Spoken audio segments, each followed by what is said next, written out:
प्रयाग धर्म के साथ साथ शिक्षा के क्षेत्र में अग्रणी रहा है। बहुत सारे बच्चे प्रयाग में रह करके पढ़ लिख करके देश की बड़ी बड़ी संस्थानों में जा करके अपने हुनर का जलवा बिखेर रहे हैं। ऐसे में प्रयागराज में हमें मिल गए मणि सर, हमारे बड़े पुराने जानने वाले भी हैं, और ये लगातार 21 वर्षों से यहाँ रह करके बच्चों को सिविल सर्विसेज की तैयारियां कराते हैं, अपनी कोचिंग भी चलाते हैं। तो प्रयाग में, और हालांकि उत्तर प्रदेश सरकार में जब से भारतीय जनता पार्टी की सरकार है, बहुत सारे पेपर लीक को लेकर के, अन्य बातों को लेकर के विवाद ही होता रहा। बहुत सारे योग्य लोगों को आज तक नौकरी नहीं मिल पाई। तो ये सब तमाम खामियां भी हैं, लेकिन ये एक अलग चीज है। इसके बावजूद लाखों विद्यार्थी प्रयागराज में अध्ययन के लिए आते हैं, अपने सुनहरे सपनों को लेके आते हैं, और बहुत सारे लोगों के सपने सही भी होते हैं। तो हम इसी शिक्षा को लेकर के अवधेश मणि जी से बात करेंगे। तो स्वागत है हमारे कार्यक्रम में। धन्यवाद बहुत बहुत आपके चैनल पर। और आप लगातार मणि जी 21 वर्षों से हैं प्रयाग में जी। आपने अपनी भी तैयारी की, आपने नौकरी नहीं की जी। आपको लगा कि शिक्षा को बढ़ावा देना चाहिए, आपने अपना इंस्टीट्यूट खोला। तो क्या लगता है कि अब तक का सफर कैसा रहा? देखिए, ये प्रयागराज जो है, यहाँ का कण कण बहुत ही पवित्र है, और मेरा मानना है कि मैं काफी लंबे समय से प्रयागराज की धरती पर हूँ, विगत 30 वर्षों से जी। और 21 वर्षों से मैं सिविल सेवा के तैयारी करने वाले बच्चों को गाइड के रूप में भूमिका का निर्वहन करता हूँ जी। और बहुत सारे बच्चे हमारे संस्थान से भी काफी सफल होके गए हैं। ये ऐसा है कि सिविल सेवा हर युवाओं की एक बड़ी सोच होती है जी। और कोई भी सेवा जो होता है वो आप इस पे आपके दृढ़ इच्छा शक्ति पर निर्भर करता है। जी। अब विषय है कि हम कैसे तैयारी करें। हर माँ बाप चाहते हैं कि मेरा बच्चा बड़ा अधिकारी बने, अच्छा आईएएस बने, आगे बढ़े, आईएफएस बने। जी। अब ये है कि इलाहाबाद जो है विश्वविद्यालय है, ये पूर्व का ऑक्सफोर्ड कहा जाता है। जी। पहले यहाँ पर लगभग मान के चलिए कि 50% बच्चे आईएएस में चयनित इलाहाबाद से होते थे और 90 प्लस बच्चे परसेंट यूपी पीसीएस में सेलेक्ट होते थे। लेकिन कुछ बदलाव के चलते, कुछ कमियों के चलते, तो अब उतनी संख्या में बच्चे सेलेक्ट नहीं होते हैं। फिर भी मेरा मानना है कि यह बच्चों के लिए एक बेहतर प्लेटफॉर्म तैयार करता है इलाहाबाद, पहले से भी है और आगे भी रहना चाहिए इसको। अब विषय यह है कि बच्चे तैयारी कैसे करें। हाँ, ये महत्वपूर्ण है कि आखिर जैसे बहुत बच्चे अफोर्ड नहीं कर सकते हैं इलाहाबाद को, तो लेकिन जो आते हैं तो वो कैसे तैयारियां करें कि जितनी जल्दी हो वो अपने लक्ष्य को पा सके। तो लक्ष्य को पाने के लिए देखिए, पहले ये है, देखिए ये विषय नहीं है कि आप किस संस्थान में पढ़ते हैं, ये महत्वपूर्ण विषय नहीं है कि आप किस टीचर से पढ़ते हैं। सबसे बड़ा विषय यह है कि आप क्या पढ़ते हैं और कैसे पढ़ते हैं। जी। तो ये बच्चों को अगर पता चल जाए कि हमको इस तरह से पढ़ाई करनी चाहिए, तो उनके मार्ग का जो बाधाएं हैं वो आसानी से हल हो जाएगा। वो लक्ष्य तय होना चाहिए, टारगेट फिक्स होना चाहिए, दृढ़ इच्छा शक्ति होनी चाहिए, और आपका कोई भी जो टारगेट हो वो बहुत ही नियोजित तरीके से हो सकता है कि आपके इस तैयारी के समय बहुत सारी बाधाएं आ सकती हैं, लेकिन इन सब बाधाओं से आपको बहुत ज़्यादा चिंता करने की आवश्यकता नहीं है। आप उनको मत देखिए जो असफल हैं, आप उनको अपना आइडियल पर्सन मानिए जो सफल है। तो कैसे सफल हुए उसी को लेकर के आपको चलना है। अब विषय यह है कि अगर आप सिविल सेवा की तैयारी करना चाह रहे हैं और आपको जल्द ही सिलेक्शन लेना है, तो इससे सबसे बेहतर है कि आप इंटर के बाद आप जब ग्रेजुएशन में एडमिशन लीजिए, चाहे बीटेक करिए, बीए करिए, बीएससी करिए, उसी समय आप गंभीर हो जाइए। तो मुझे लगता है कि 2 से ढाई साल तक आपको सिविल सेवा के सब्जेक्ट को, सारे विषयों को समझ करने में समय लगता है और इतने में आपका ग्रेजुएशन पूरा हो जाएगा। जब तक आपका ग्रेजुएशन पूरा होगा तब तक आपके अंदर सिविल सेवा की परिपक्वता भी, मतलब बेस आपकी तैयार मजबूत हो जाएगी, मतलब नींव एकदम पक्की, एकदम मजबूत हो जाएगी। और फिर 21वें वर्ष में, तब तक आप 21 वर्ष भी आसपास नियर अबाउट हो जाएंगे, आप सिविल सेवा का फॉर्म भरने लायक योग्य हो जाएंगे और मुझे लगता है कि अगर आपकी ईमानदारी, आपकी निष्ठा, आपका समर्पण अगर एकाग्रचित भाव से काम किया, तो निसंदेह कि सिविल सेवा के सफल कोई बड़ी बात नहीं है। आप उसमें आसानी से सेलेक्ट हो सकते हैं। लेकिन एक अहम सवाल ये है कि जैसे आप अपना अनुभव एक हमको बताएं कि पिछले 21 वर्षों में कितने बदलाव हुए। जैसे 21 साल पहले छात्रों की संख्या क्या थी और उसके सापेक्ष सीटें क्या आती थी, और इस समय छात्रों की संख्या क्या है और उसके सापेक्ष, जैसे मान लीजिए कि 20 साल पहले 50,000 विद्यार्थी आते थे तो 2,000 पद आते थे। अब अगर 2,000 पद हैं तो उसमें कंपटीटर बच्चों की संख्या बढ़ी है या घटी है? देखिए, पहले जो है मुझे याद है कि 1990 के दशक में जी संख्या काफी कम थी। आईएएस में 4 से 5 लाख लोग अपीयर होते थे प्रारंभिक परीक्षा में, और सीटें पीसीएस उस समय में कितनी होती थी? उसमें 250-300 सीटें हुआ करती थी जी। और यूपी पीसीएस में जो है लगभग 90 से 1 लाख फॉर्म पड़ते थे और सीट भी 250, 300, 400 ऐसे ही होती थी। इस समय उसके इस समय अब आईएएस में लगभग 10 लाख से अधिक बच्चे अपीयर मतलब होते ये तो हैं। कई गुना हो गए। हाँ, और सीट जो है लगभग वही रह गई। 1000 के आसपास है। तो प्रतिस्पर्धा तो बढ़ी गई छात्रों के बीच में। नहीं, प्रतिस्पर्धा बढ़ी है और पैटर्न बदला है, मैटर बदला है और हिंदी और भाषी छात्रों के साथ कुछ अन्याय भी हुआ है बहुत ज्यादा, जो है मैं कह सकता हूँ इसको अच्छी तरह से, क्योंकि जब से सीसेट लागू हुआ है तब से हिंदी बेल्ट के बच्चों का परिणाम उतना आशाजनक नहीं रहा, क्योंकि जीएस तो उनका अच्छा रहता है लेकिन सीसेट इस तरह से पेपर बनाते हैं कि जिसमें बच्चे सीसेट क्वालिफाई भी नहीं कर पाते हैं और इसके कारण उनको प्री परीक्षा से भी वंचित हो जाना पड़ता है। एक अहम सवाल, अभी पिछले दिनों एक ही साथ परीक्षा कराने को लेकर के छात्रों का एक बड़ा आंदोलन हुआ, उसमें सरकार को झुकना भी पड़ा। तो इसमें क्या खामियां आपको दिख रही थी? छात्र आंदोलित थे, क्या सही है? नहीं, छात्रों का पक्ष काफी सही रहा है। नॉर्मलाइजेशन कोई परिणाम का परिचायक नहीं होता है।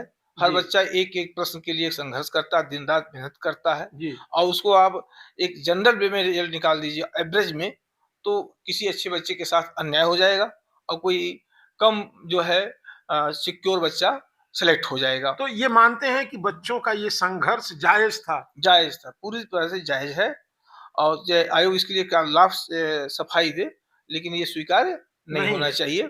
हाँ, अब जैसे इनको कहते हमारे सेंटर का प्रॉब्लम है, तो सेंटर का प्रॉब्लम है, उसमें आप अपनी जो भी सेंटर के लिए जो मानक तैयार किया है नकल को रोकने के लिए, उस मानक में आप परिवर्तन करिए। बहुत से आपके पास सेंटर ऐसे हैं, प्रशासन चाहे तो सेंटर की कमी नहीं है, लेकिन आपने सेंटर का हवाला दे करके नॉर्मलाइजेशन की जो नीति अपनाई वो बच्चों के प्रति अन्यायजनक था। लेकिन इधर 10-15 सालों में आप नकल की बात करते हैं, नकल रोकने की, और पर्चा लीक हो जाता है। इस पे आप क्या कहना चाहेंगे? जो पर्चा लीक होता रहा, परीक्षाएं टलती रहीं, परिणाम 3-3, 4-4 सालों के बाद आता रहा, तो इसमें भी तो विद्यार्थी होपलेस होते हैं। निश्चित इसमें कोई संदेह नहीं है। छात्रों पर क्या असर पड़ता है? इसका बहुत बड़ा असर पड़ता है। अब आप ये देख लीजिए 2024 का प्रारंभिक परीक्षा अब होने जा रही है। अब होना क्या चाहिए था कि फाइनल रिजल्ट आना चाहिए और ये मार्च में लेने के लिए प्रयास किए परीक्षा का, समय समय पर टालना, तो बच्चों की जो पढ़ाई के प्रति कंटिन्यूटी होती है वो कमजोर हो जाती है। और दूसरा, बहुत से ऐसे बच्चे हैं जो अपने अंतिम अवस्था में पहुंच चुके हैं, ओवरएज की स्थिति में आ गए हैं, तो आपकी जो व्यवस्था है उसका खामियाजा बच्चों को झेलना पड़ता है। उनको कई मानसिक पीड़ा का, आर्थिक समस्याओं का सामना करना पड़ता है, कई सामाजिक दंश का सामना करना पड़ता है। तो कम से कम ये होना चाहिए, परीक्षाएं समय में सुचारू रूप से होना चाहिए और ये तभी संभव है जिसमें शासन प्रशासन का सहयोग हो। तो ये सिविल सर्विसेज की तैयारी कर रहे बच्चों के लिए आपका कोई संदेश? मेरा संदेश यही है कि आपकी इच्छा शक्ति, आपका समर्पण, आपका जो है लक्ष्य के प्रति जो है दृढ़ निश्चय और खुद का भरोसा। देखिए, बिना विश्वास, सिविल सेवा परीक्षा के लिए आपको स्वयं पर विश्वास करना पड़ेगा। आपके मार्ग में बहुत सारी बाधाएं आ सकती हैं, कभी प्री आप फेल हो सकते हैं, तो उससे नर्वस होने की आवश्यकता नहीं है। प्री बहुत महत्वपूर्ण विषय नहीं है।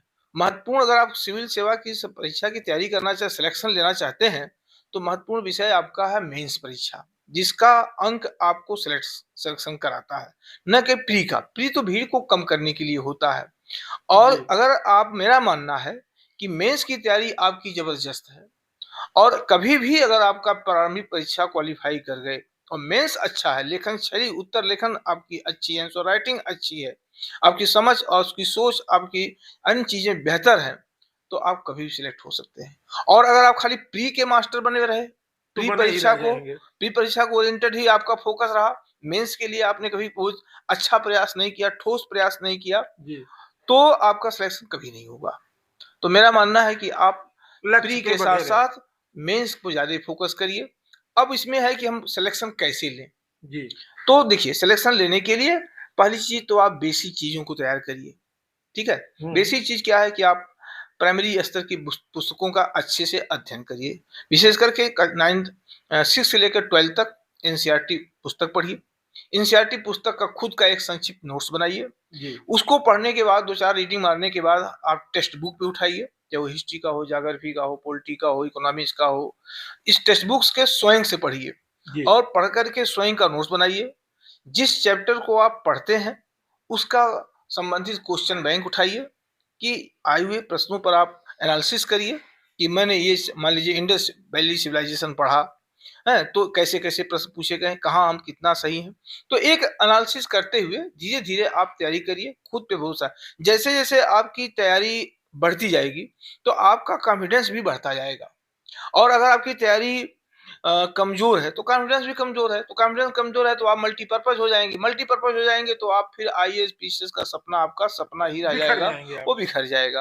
तो अगर आपको आईएएस की तैयारी करनी है, पीसीएस की तैयारी करनी है, तो सुनियोजित तरीके से पहले एनसीईआरटी, फिर टेक्स्ट बुक, खुद के नोट्स, खुद पे भरोसा। देखिए एक चीज बता दें, आत्मनिर्भरता बहुत बड़ी चीज होती है। जितना आप आत्मनिर्भर रहोगे उतना शक्तिशाली रहोगे, जितना आप दूसरों पर निर्भर रहोगे उतना ही आप कमजोर होंगे। तो मेरा मानना है किसी संस्थान से आप आपका संबंध हो, चाहे मेरे संस्थान से हो, किसी संस्थान से हो, वो एक गाइड के रूप में है, लेकिन ज्यादा से ज्यादा भरोसा आपको स्वयं पर करनी पड़ेगी। और वो तभी होगा जब आप अनुयोजित तरीके से अनवरत 365 दिन आपको ईमानदार रहना पड़ेगा अपने लिए। और देखिए, 2 शब्द होता है, एक स्वार्थी, एक सेवार्थी, और एक है क्या कहते हैं, स्वार्थी। सेवार्थी और स्वार्थी। तो अगर आप प्रयागराज की धरती पर सिविल सेवा की तैयारी करते हो तो अभी जब तक आप सेलेक्ट ना हो जाइए तो स्वार्थी बनिए, और जब आप किसी पद पर चयनित हो जाइए तब सेवार्थी बन जाइए। दुर्भाग्य यह है कि बहुत सारे बच्चे आकर के भटक जाते हैं, स्वार्थी न बनकर के वो शुरू से सेवार्थी बन जाते हैं, और फिर वो कमजोर हो जाते हैं, रास्ते से भटक जाते हैं। तो मेरा बच्चों का यही संदेश है कि आपके मार्ग में बहुत सारी बाधाएं आ सकती हैं, बहुत सारे लोग आपको कट शब्द बोल सकते हैं, व्यंग बोल सकते हैं। तो ये सब चीजों को अवॉइड करके, आपके परिवार में कोई इस प्रकार की समस्या आ सकती है, बहुत चीजों को अवॉइड करके अनवरत संघर्ष करते रहिए। और मेरा तो अनुभव है प्रयागराज की इस धरती का, यद्यपि मैं भी यही तैयारी करता रहा, यही तैयारी करवाते रहे, सैकड़ों छात्र आपके हुए, तो मैं ये जानता हूं कि जो व्यक्ति इलाहाबाद में, प्रयागराज की धरती में अपने लक्ष्य के प्रति ईमानदारी से लगा रहा, उसका सिलेक्शन हुआ है। तो सिलेक्शन होने वाली संख्या काफी अधिक है, बशर्ते आपको असीम धैर्य की आवश्यकता है, असीम मेहनत की आवश्यकता है, दृढ़ इच्छा शक्ति की आवश्यकता है, नियोजित तरीके से बने रहने की आवश्यकता है, तो आप सेलेक्ट हो सकते हैं। अदरवाइज आप मल्टीपर्पज हुए, आईएएस से लेकर के SSC, bank, railway, TGT, PGT सब भरते रहे तो आप फॉर्म भरते रह जाएंगे और आपका कहीं सिलेक्शन होना नहीं है। आप आईएएस हो सकते हैं, आप में पूरी प्रतिभा है, और इस प्रतिभा का आप पहचान करिए, अपने लक्ष्य के प्रति ही ईमानदार रहिएगा तो सिलेक्शन आज नहीं तो कल पक्का हो जाएगा। तो ये मणि सर ने एक बहुत अच्छी बात बताई। हालांकि इनके पढ़ाए हुए बहुत सारे लोग उत्तर प्रदेश के करीब करीब सारे जनपदों में, सभी जनपदों में, और सभी तहसीलों में उच्च पदों पर हैं, अच्छे पदों पर हैं। और इन्होंने एक बड़ी अच्छी बात बताई कि अगर आपको लक्ष्य पाना है तो प्रयागराज में अगर आप हैं तो स्वार्थी बनिए, सेवार्थी अगर बनेंगे, और सही भी है, अगर आपके अध्ययन के समय में से लोगों की सेवा में समय कट जाएगा तो आप लक्ष्य को नहीं हासिल कर पाएंगे। तो ये मणि सर की बातों पर आप अमल करें और अपने लक्ष्य को प्राप्त करें। धन्यवाद।